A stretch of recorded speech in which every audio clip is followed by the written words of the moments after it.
Yeah, fluke. Look at that, you bum, you fluke, you loser. You She can't does do a win. lot of pointing recently.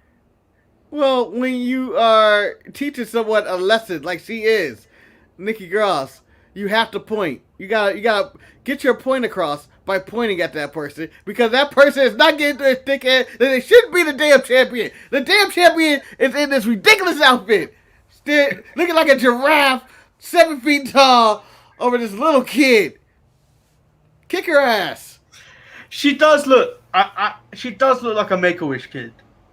Yeah. When she was in the ring with standing with Charlotte and Rhea Ripley. Yeah, She so did look like a Make a Wish. This actually makes them look like relatively the same height, but they're not. no, this is a very. This is the way Rhea looks like a giant. This way, like Rhea, the Andre the Giant. Like that's what it looks like. Like you can't see that. That's the middle rope. That looks like she's towering over that top rope, like that. Like damn. Yeah, Nikki Cross looks like that when they would do the Connor's Cure video and they had the kids dressed up as the gimmick. Yeah, this is what's going on here. And this person should not be champion. And it looks like these two women are going to kill her. All thinking of different ways to do it. Charlotte can't hold her emotions. Like, yeah, I'm going to kill her. Rhea's like, yeah, I'm going to kill you too. I've decided Charlotte is the most deadliest person in barefoot ever. Yeah. Matt Riddle got nothing on her or Snooker. Just messy. That just looks like a mess. He deserved that kick though. Is the Miz really in a will? Like, is he really injured? Because there was that time he was playing softball. I think he wasn't really properly playing softball. He does have his. You can see underneath his trouser, he's got through his trouser, he's got that knee brace on. Okay, so maybe he is hurt. Because I'm always expecting him to just get up and be like, nah. Again, more ways to embarrass a handicapped person. and then you've got the Karrion Kross is buried last week. Oh no, they buried Keith Lee this week. They buried Keith Lee this week. Oh no. Oh no. But they said Keith Lee was buried also last week, so this was the battle of the burials. Coming back from the dead. This is the unburied alive match. Who can come out of their buried grave? Although when Cross makes his entrance, it looks like a naked man just standing there. He really needs his wife. He really does. Girlfriend. It just seems so plain. He needs help. I'm Shotzi Blackheart, the ballsy badass, and you are watching the Untitled Manny and Marcus show. Remember to like the video and subscribe.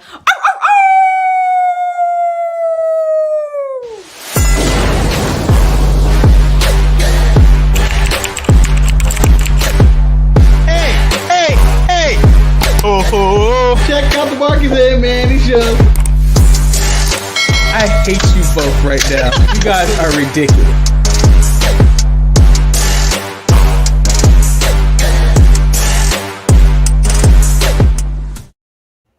Welcome everyone to the Untitled Manny and Marcus show. I'm of course Lord Manny Hayes. I'm doing too many pointing. I'm joined by No. Keep the pointing going.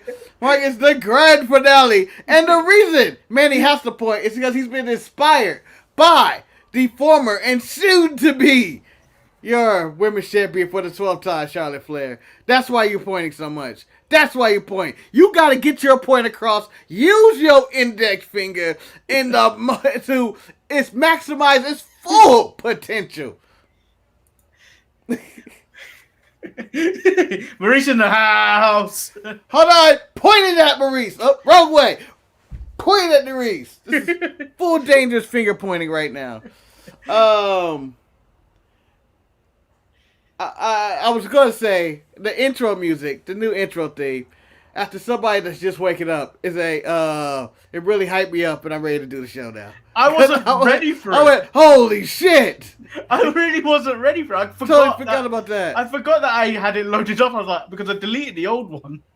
And I was like, And I just clicked this and I was like, oh, it did change it because it thumped. It thumped. I was like, whoa. I was like, oh shit.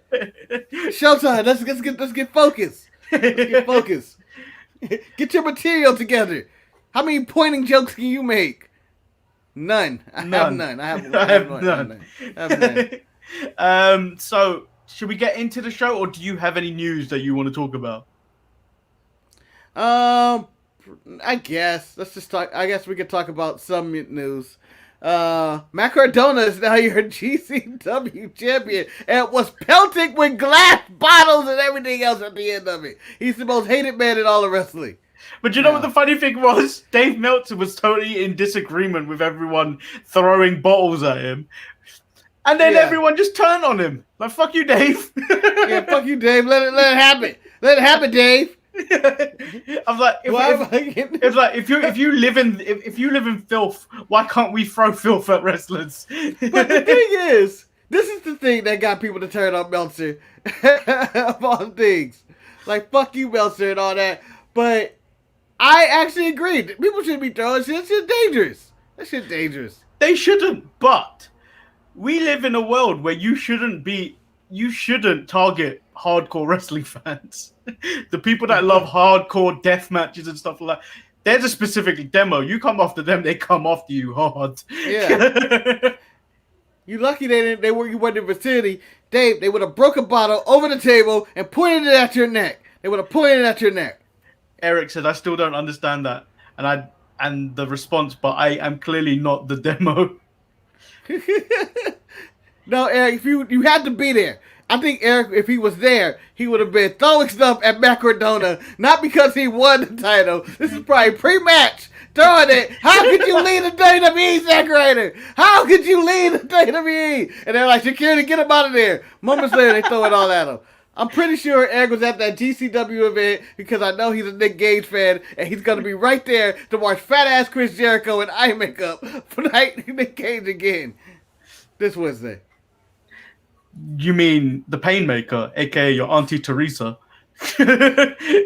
after her husband left her and her mascara's running? Yes. I'm still pretty. I'm so pretty. I don't think anything else really happened over the weekend. No. But before Raw started, we get a breaking news clip from Cleve Lee talking about, I think I'm going to explain my situation in a week. And I went, fuck him. Yeah, you say that, but that really did some numbers on the Keith Lee's going to prison video. I haven't seen a rise in a video like that in some time. No, it was an instant. The Fiend video shuddered and felt that way. Normally the Fiend video shakes none of our videos off. It just goes, whatever, motherfucker. I'm the Fiend video. Merry Christmas. And smokes his cigarette with his smoky self. However, today, shockwaves went through our channel. As in, 300, maybe 400 people just randomly decided to watch Keith Lee is going to jail video. No, but that was the thing. So you text me this morning, and I was like, why is he texting me about a video I did this early in the morning? He should be asleep. And then I was like, Manny. And then I looked at our numbers. I was like, oh, that's why. It had nothing to do with that. It had nothing to do with that video yet. It had everything to do with it. I went online and I saw that Keith Lee had lost again. And I went, oh shit, I forgot about Raw. And then I went, I remembered to tweet from earlier about him saying, oh, I quit and all that. Or not I quit, but I explained it next week. And I was like, we better get this out before he gets it out. That might do good numbers. And this is at like 3 in the morning my time. And the reason I'm up is because I'm at work. So Eric is shocked and appalled that you'd make such allegations against his good name. Come on, man. We all know that you were, I don't know what Zack Ryder called his fans at any point. But people don't understand the relevance of Marcus texting anyone. Just saying. True story. Eric's throwing fire today. True story about me in Texas. You don't get them. It's far in between. You get one maybe once every 6 months. You're like, Okay, oh, so okay, he spawned it. Let's get into Raw. So Raw kicks off with Nikki Ash coming out to the ring to a recently good ovation, unlike a report from house shows suggesting that she isn't over with the crowd. And then she does her believe in yourself shtick. Believe it or not, I'm WWE. I don't even know how that rhymes. But she came out there full inspiration. Fear inspired me to be the person I want to be. And to the point where I went to jail last night for simply trying to be the person I've always wanted to be. And that's streaking down a gangster-ass neighborhood. Oh. But yeah, I thought it was a solid promo. Charlotte comes out there, rips her to shreds, and then Ripley comes out there. I don't remember what she said at all, but Charlotte rips her to shreds. Yeah, Rhea Ripley said nothing. It was more Charlotte came out and said that Nikki is a disgrace and a fluke, and they both made claim. And they both made claim to be beating Nikki at SummerSlam. To which Adam Pearce and Sonya Deville came out and made a triple threat match for SummerSlam. Yep. I think Rhea's being shoehorned into this. The feud is clearly Charlotte and Nikki. But as I was watching this, as every, I say 3 months, it occurs to me when a wrestler cuts a promo. When Charlotte said this to Nikki Cross, one, I said it was truth. And she ain't never told a lie. And two, I wish more athletes did this in my modern sports and press conferences. In which LeBron James would go out there after losing in the first round to the Phoenix Suns, would just tell Chris Paul, "You're a fluke, you're a loser, and no one likes you. I am worked at the you stole the championship because Anthony Davis was hurt, Kawhi Leonard was hurt. You just got through it." That's what I went through with this. I like the fact that the more Charlotte loses titles, the pettier she becomes. It's like it's like Harry Potter with Voldemort when he made himself Horcruxes and he became less and less of himself, Yeah. different broken person. That's what happens to Charlotte. Every time she loses a title, she loses more part of herself and she becomes more petty. Yeah, she's eviler and eviler. But you know what? I didn't consider Charlotte evil this week. I consider her right. Just right. She's going to be on the right side of history. And No, I know for a fact when Charlotte comes out in heels, I know she's throwing them at someone to allude to start an attack. you know who never sees this attack coming? Rhea Ripley. I feel like God, this is like the 20th time Charlotte took them heels off and beat the shit out of Rhea Ripley. Oh, Charlotte again! How could you? I didn't see it coming. Oh God, I'm getting my ass kicked again. She doesn't have her heels on. I feel like dangerous. it's the best. It's the best attack she has. Yes. Honestly, I want to start keeping the counter whenever Rhea Ripley get attacked by Charlotte in heels, because there has to be an all-time record. All-time record.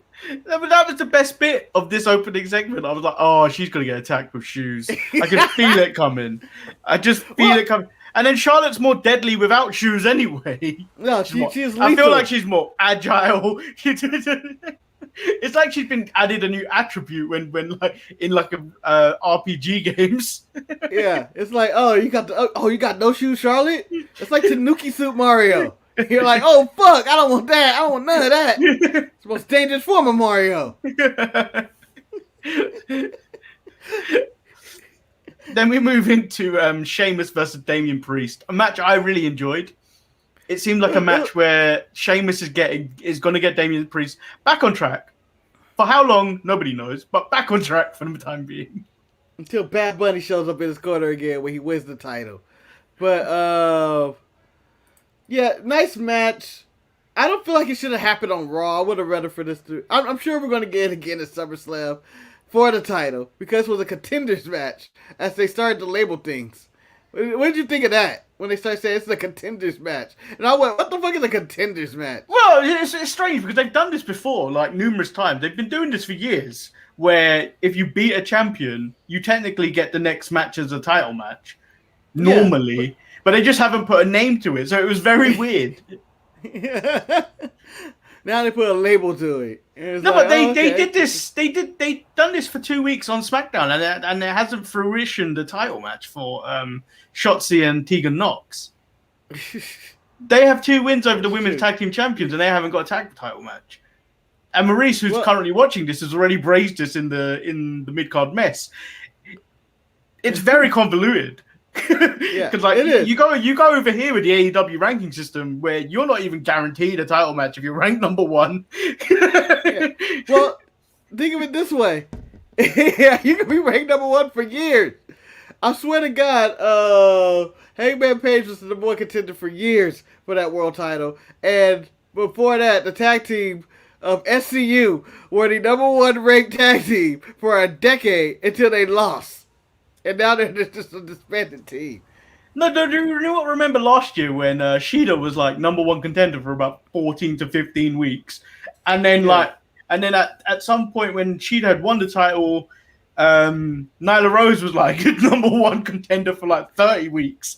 And then in between there, Ty Conti rose to number 1 to get that one title match and disappeared. And it disappeared. But yeah, in wrestling, no matter what company in, all the title matches are convoluted because even on WWE, Tegan and them got it. Tegan and Shotzi aren't even going to get their tag title match for the simple fact Natty done limped off somewhere. Ross is in the building. He starts with Evening All. I listened to Ross's podcast last night. After Raw, I was still awake. I could not fall asleep. Like at 4 a.m, listening to his hatred. So do you remember when we did the live retelling of Ross's viewing of the first time he watched AEW Dynamite on the Sharpshooters Wrestling Podcast? Well, so we only got his hate in text form. I've never heard a man so disgusted in my life than Ross describing his time watching Dynamite, with the exception of him liking Adam Page. It's hands down the funniest thing I've ever heard. Go check out Ross's Ring the Bell? Ring the Bell. Ring the Bell podcast. Especially the watching AEW Dynamite episode, hilarious. It was like we read a script and did a retelling of it, and he gave you the full performance on his show. I'm telling you, the text chain does not do what he said on his podcast justice. Wow. Let's not spiral out of control to AEW hate. Maybe we can insert some with the permission of Ross on our Thursday show of clips of what he really thinks about AEW. But pure hate minimum. It was pure hate. I've heard Ross speak, and I've never heard him speak with that much venom and hatred in his soul. Do you know that one that movie? I think it's called Downfall. With the Hitler speech. That's what I'm. He's just very. You never seen that clip? It's just Hitler in his chamber, his bunker, and it's his final days. And then people change the subtitles. And then people change the subtitles for different things. Yeah, I've seen that. I feel like that could be Ross, even though I haven't heard it. I feel like he could just be ranting. How can this be going on like this? That would be a good video. If we take the audio from Ross's podcast and put that over the Hitler talking. So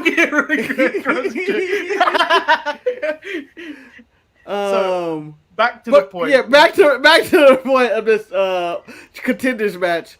Really solid match. It did feel like a SummerSlam match. I just hope this isn't the end and we spiral out of control and we end up with some weird triple threat match. Because I'm so sick of Dana being in their triple threat matches. I don't think there'll be a triple threat match for the United States Championship match. Because as you saw later on in the night, from obviously last week where Sheamus gave Humberto the bro kick, he bro kicked him back into the 24/7 universe. Back into the 24/7 universe. But we'll get onto that later on. So we get AJ Styles and Omos versus the Viking Raiders for the Raw Tag Team Championships. This match was all right. However, at any point, did you know who were the heels in this match? No. Because they both were doing heelish shit. Yeah, but I feel like Omos has a charm to it. No, Omos ain't a heel. Omos is doing Omos. Yeah, but I feel like that humanizes AJ a bit, which he's not a heel. But no, real heel is shit. And you know, I actually enjoyed it. For the most part of Raw, I think I enjoyed most of it. It's just parts of it when I just go like, I don't understand. Why are we here? How did we get here? Speaking of a bit like that, we get to Drew McIntyre versus Veer. I thought that was when the thing kind of dipped a bit. So Jinder calls Drew despicable and gives Drew the opportunity to apologize and threatens legal action. Drew starts his own "Drew is going to kill you" chant in response to not giving them a steak dinner to apologize, which I thought was offensive in itself. Although all three of those men are Indian, right? Potentially Hindus. Yep. A cow is a sacred animal in their culture. Yep. Why are you offering him beef? Drew is a racist. He's a racist. He's a racist. If he was fighting Bobby Lashley and he know Bobby Lashley's upbringing, he would have offered him pork. He would say, we're going to have a pork chop and fried chicken. He's a racist. He's been a racist. And I straight legal action against Drew. I'm entering this class action lawsuit. So Jinder with the clever ruse to get Drew DQ'd I thought was a touch of intelligence.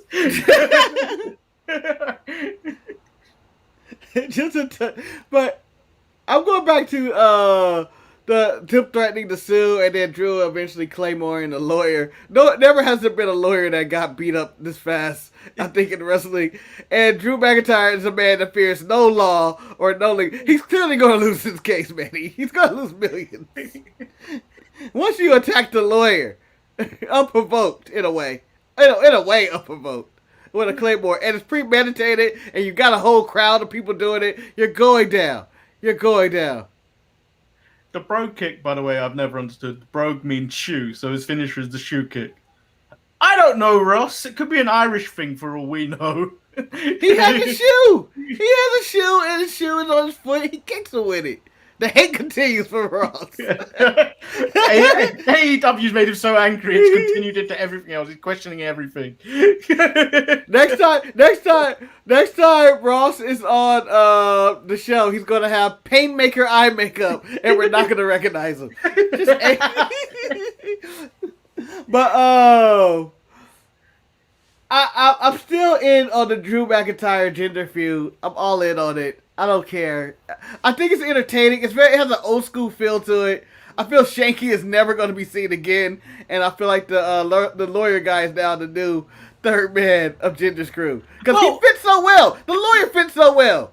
Well, not everyone. People wanted to see Drew versus Jinder like maybe a year or two ago, but I think Jinder got hurt or something along those lines. But I still want to see it. These two want to clearly work together. They are friends. So let them have their moment, people. Yeah. This is a nice little feud. Drew McIntyre is not in the title picture. Jinder is being elevated in a way. Former WWE champion being elevated back. I'm okay with this feud. The people against it go like Jinder can't work. No, Jinder's solid. It's just going to be a solid match. It's a solid feud. I'm not expecting greatness. It's better. I'd rather have this than Riker and Elias for the 1 millionth time. So Maurice is rooting for Jinder. And I believe Ross is rooting for Jinder. You just don't disrespect someone's motorbike like that. Drew's got a beating coming. It's true. Drew is in the wrong in this field for me. I don't give a fuck. They destroyed a replica sword. Yes, they had intent of destroying the real one. But they destroyed a replica sword. You took prestigious money out of Jinder's pocket by doing cosmetic damage to his motorcycle. And now we can never see Motorcycle Jinder ever again, or Motorcycle Mahal ever again, who was my favorite version of Jinder Mahal. Him just riding in. And Shanky's dead. You killed Shanky. Oh no, I feel like in multiple people's life, someone has said that. You know, Shanky died last week. Damn, not Shanky. And then followed by Yes. Poor little Alfred Shanky. And then followed by after they point out that motherfucker never paid my $40. I don't know what this comment means, but I'm sure you might know. I don't know. Are you making a menu for yourself, Marcus? That's from Eric. Because I am having to upload the audio today for the audio listeners. Just bear in mind, you will not understand what's going on at the beginning of the clip if you're listening to the audio of this show. Oh, yeah. Thumbnails. At least you don't have me guessing the thumbnail where we're all in the dark. What's going on? So the contenders match for the women's tag titles, Eva Marie and Doudrop versus Tamina and Natalya. They lose after a Lily Lucian video played during this match. And I'm blaming Maurice for this. And bear in mind, I am half asleep, but I think I convinced myself with Maurice's help, that I want to see the Lily Lucian versus the Eva Lucian at SummerSlam. Cinematic match on the red carpet. Lily morphs into somebody. Let's go with somebody that Mr. Man doesn't know from NXT UK. Kaylee Ray. Just like, wait, how did we get Don't do here? that to Kaylee Ray. Don't do Nope, that to it's Kaylee happening. Ray. Kaylee No. Ray will be Lily in cinematic match because Mr. Man would forget her name and change her name. She's the greatest Scottish women's hope. They've already ruined Nikki Cross. Nope, it's over. All Scots are going down. Once Drew lost that title, the Scots are all going down. So, I don't know where everybody stands on this match. I enjoyed this tag match. I don't care. I enjoyed the finish. I'm going to always enjoy Eva reaching for the tag when she has the advantage. I don't know why. When Doudrop, whose name there's name changes that I'm just accepting, and I think it's Vince in the UK. He just hates everybody's name. Nikki Cross, you're now Nikki Ash. Piper Never, you're now Doudrop. Kaylee Ray, you're now Lily Lucian. Even though that has not happened yet, I'm just saying I enjoyed that ending. I enjoyed the finish. Sadly enough, I don't care. No shame. So, if you see this comment down below, Lily versus Eva, Meltzer awards 7 stars. I'm telling you now, if I did a running review on that match, and I'm telling you now, I'm the only one doing the running review, so it stays at the star rating I give it. It'll be 5 stars. Just for getting the match. Just for the audacity of it all. The audacity of Vince McMahon saying, yes, we're going Lily versus Eva, and Eva will be wrestling basically a broomstick. I'm 100% 5 stars. 5 stars. Just for the announcing. The Lucian on a pole mat. Lucian on a pole. Don't they mean lotion? No, they do not. They mean the Lucian. They mean Lucian. I want the Lucian. No, I got the Lucian. Back and back promos about the Lucian. Got the Lucian. So, Michael Cole yelling, "Oh my God, the Lucian's on the line!" And the custody of Dominic is also on the line tonight. This is vintage Lucian on the line. So the next match was The scheduled prestigious Lucian is on the line.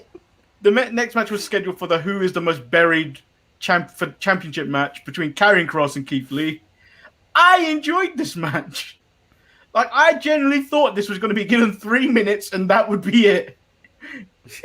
But it was a good back and forth. After what happened to them last week, you could have expected it to go 3 minutes and someone would have buried them. Yeah, so Manny, compared to their last time they locked horns and touched at NXT TakeOver, whatever it was. Is this the one where Cross got hurt? Yeah. This was better. Yeah. I don't remember much. I don't remember much from that match because it wasn't that good because it felt like half a match because they kind of just moved to an ending. Yeah, it was a lot of chin locks and then I think a silo suplex off the top rope or something. But I feel like that was the match that made everybody sour on Cross until people Yeah, start I think feeling it was. sympathy for Cross when he debuted for Raw. Like, that's, and then you have this weird line of NXT where you want to see Cross fight Joe. He's in the weirdest place I've ever seen a wrestler. Yeah, he's in I between hate two this guy. storylines, and it's so weird. Yeah, I hate this guy. That's in between two bases of a wrestling family. I hate this guy. That guy doesn't deserve that. To Jesus, someone help him. I don't know. But Keith Lee died this week after being choked out with the straitjacket.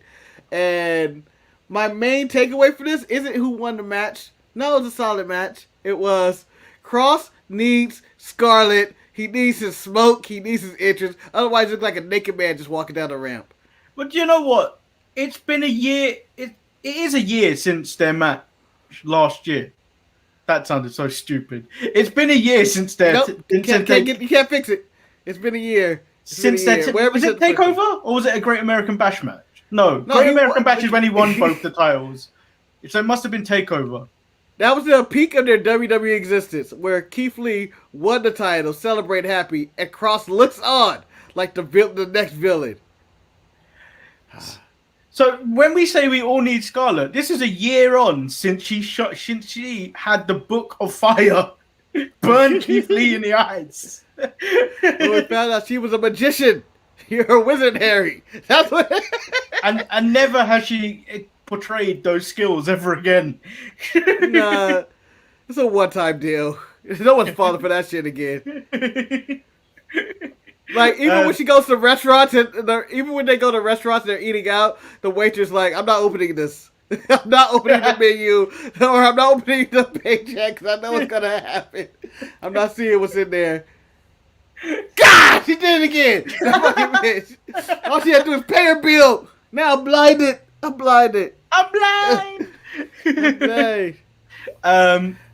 So the following match was T-Bar and Mace versus Mansoor and Mustafa Ali. And I just want to go back to a text I sent two of you last night, which said, I'm watching this live and I can't tell if it's because I'm tired, but I don't actually mind this episode of Raw.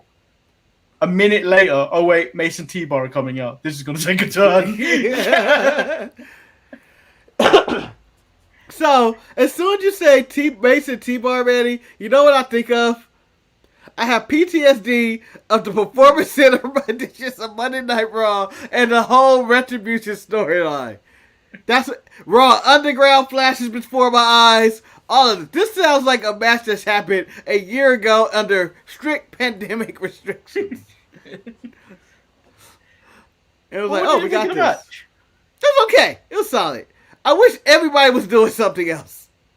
But I think Mansoor and Ali are going to be a solid team. Well, you haven't asked this question. Saudi Arabia. It's only leading to Saudi Arabia where they're going back in October, apparently. Yeah, they set a date. But you haven't asked this question in a while, Marcus, so I'm going to ask it to you. Oh. How about that dive? How about that dive? Into a DDT. How about that dive? Amazing dive. Amazing dive. I like dives that actually have productivity behind it, and this one was a dive that led into a DDT. It had impact. It wasn't just your run-of-the-mill, I'm going to put my two hands on you, and we're going to both relish in the jumping, or I'm waiting to catch you. This was a spot of spots that shouldn't happen on this regular-ass edition of Monday Night Raw. They should have saved this for whenever they go for the titles in Saudi Arabia against Randy Orton and Matt Riddle. Well, I was going to ask you about that, but I did really enjoy the sequence towards the end where Ali was clearly caring about Mansoor in this match, like wanting him to watch his back and make sure all this stuff happens. And then, but Mace still remains to be trash.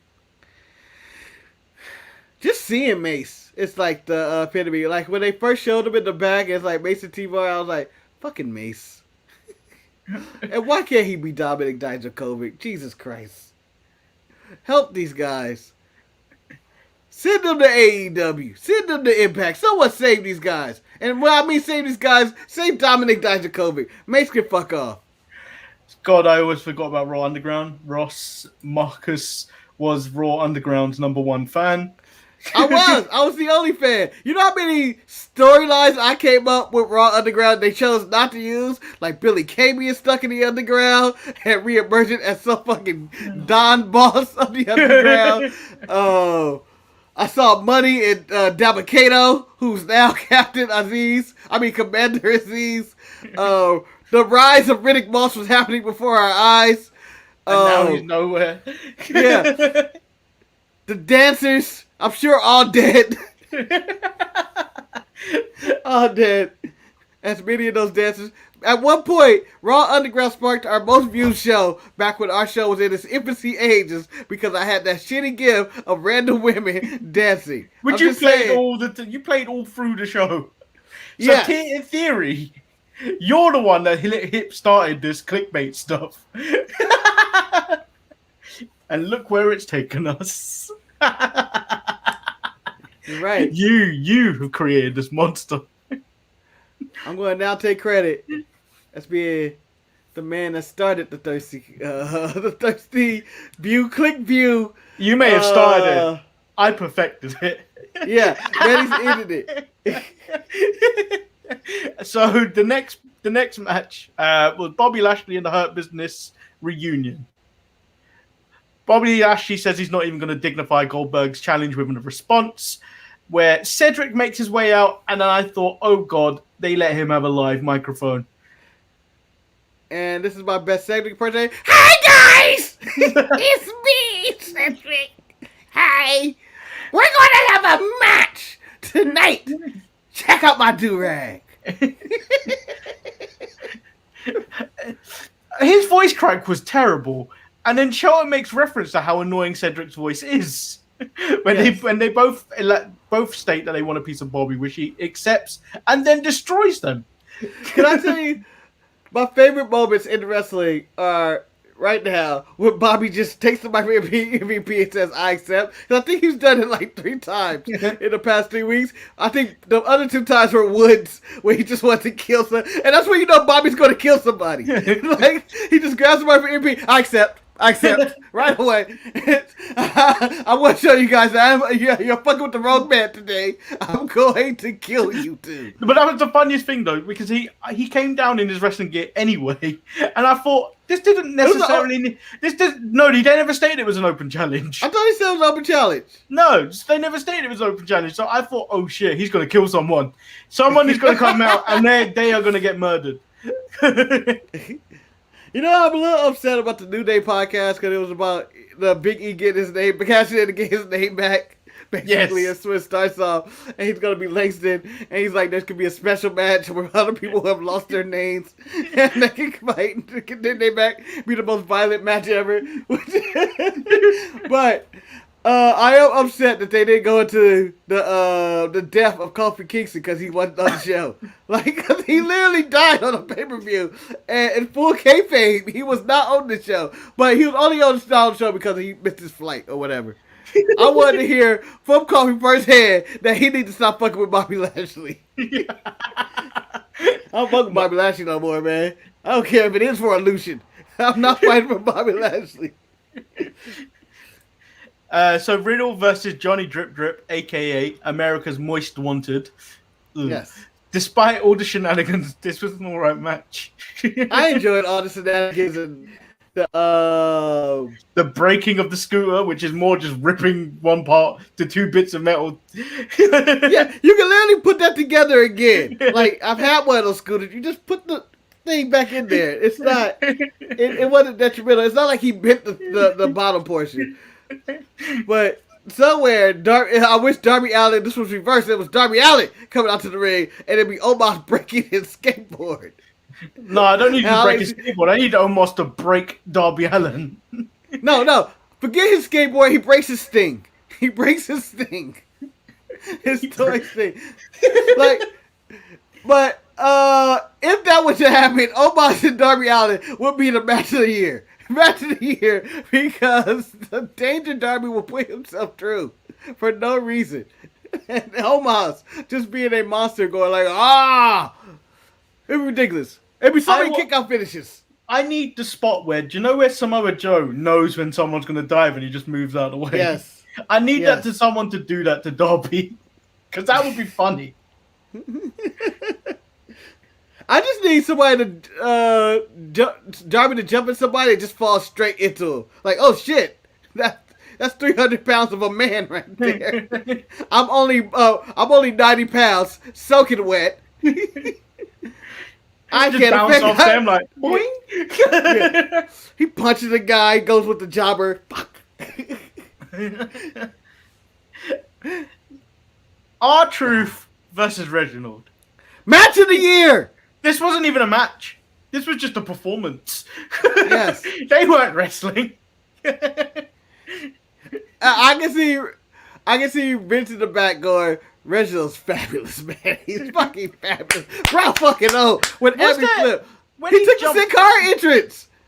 Was there a trampoline there? There had to be. Yes. There's no Yes. way he'd get that much ups. Because he did it on the way out. And I was like, oh.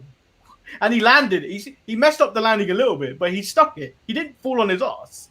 Yeah.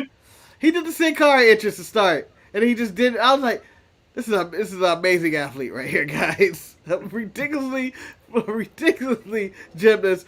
I was watching the Olympics last night, and some guy did some flippity-do shit, and I go, Reginald, fuck him up. That's how impressed I am with Reginald and his athleticism. And that he does that flipping move on R-Truth. The 24/7 title may never leave his hands. Although, I will say this, whenever they have 6 matches of 24/7 titles, I hate it. So Simone Biles is out of the Olympics at the moment. Can we send Reginald as a replacement? Yes. Yes.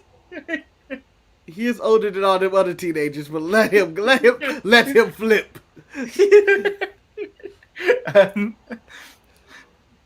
So the main event, there wasn't that much like annoying talking bits at the back. Charlotte versus Nikki. The main event wasn't actually that bad. Charlotte wins. Squash.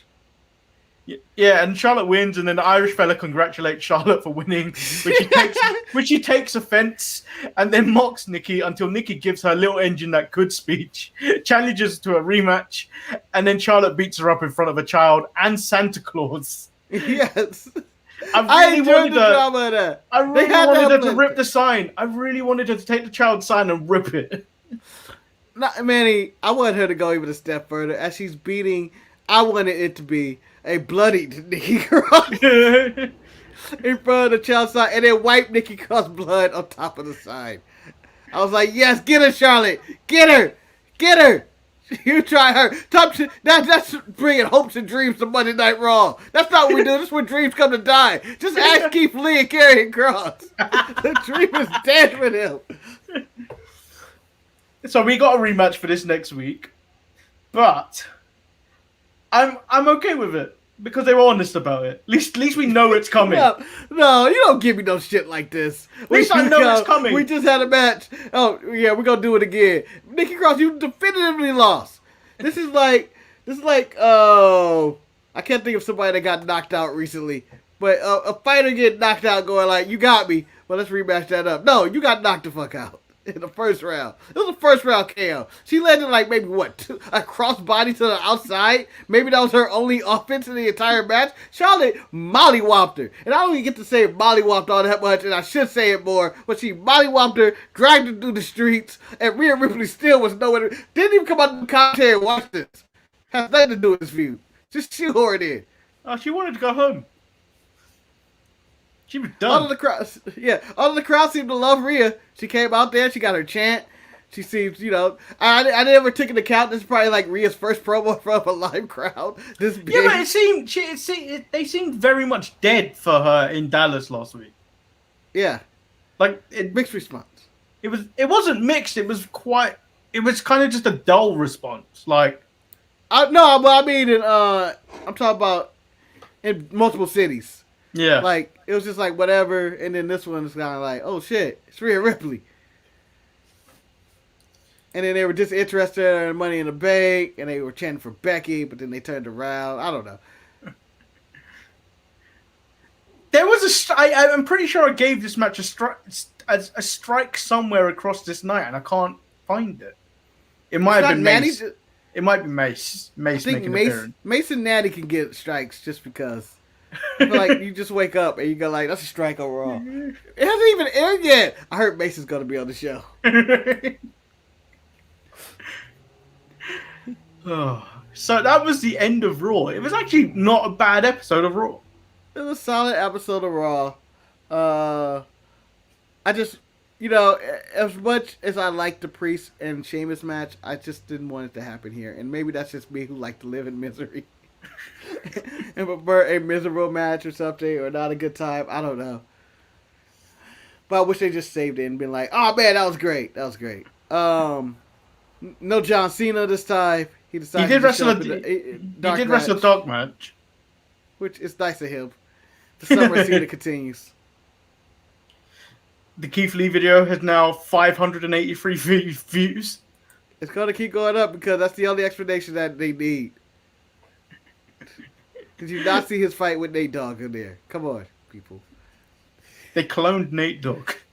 The story goes beyond belief. Yep. I can't wait for the 8-part Netflix series on this. I can't wait for him to add Michael Bivins in this story. Michael Bivins from New Edition? I mean Malcolm Bivins. I'm getting very confused today. I want Michael Bivins now. I got confused because of this image. I got confused. Oh god, NXT comes on tonight. More Diamond Mine. Nothing against NXT, but maybe I'm looking forward to seeing Diamond Mine's failure again. Maybe that's what I want. I am losing patience with Diamond Mine now. When have you not lost patience? You put him on an 8-week probation period. I feel like we should put those on everyone. I disowned him. Yeah, but that shows what kind of father you'll be. Show the type of father I am. Honey, I'm going to go to the store to get me some cigarettes. Put hats on, put dress coat on, never to be seen again. Unless my son turns out to be a famous musician, or an actor, or a player winner in some form of Olympics, and then I show up always in the crowd just to get my publicity and talk about I was there the whole way. That's wrong, Eric. They are winning matches but losing it. They lost last week. They lost. They lost. They lost last week. That prompted the Bivens look. Diamond Mine, everybody. And I'm not putting Eric's comment on screen because it makes him look racially insensitive, but he said Suzuki needs to become Snake Eyes and save Diamond Mine.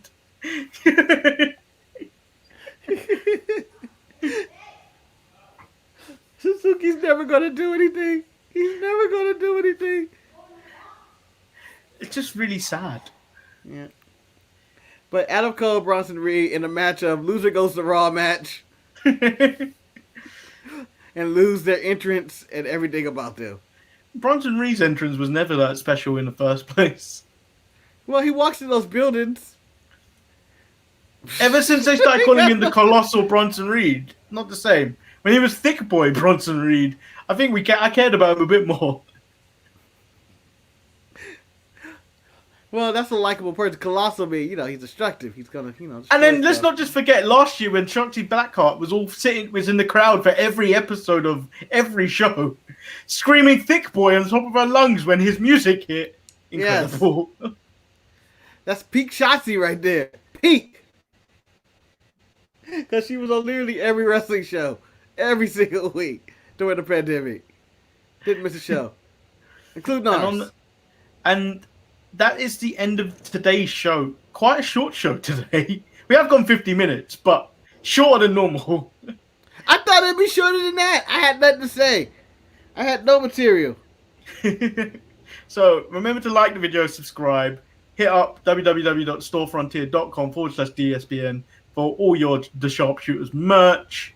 Ooh, and don't forget we see you Thursday. We out. Peace. Peace.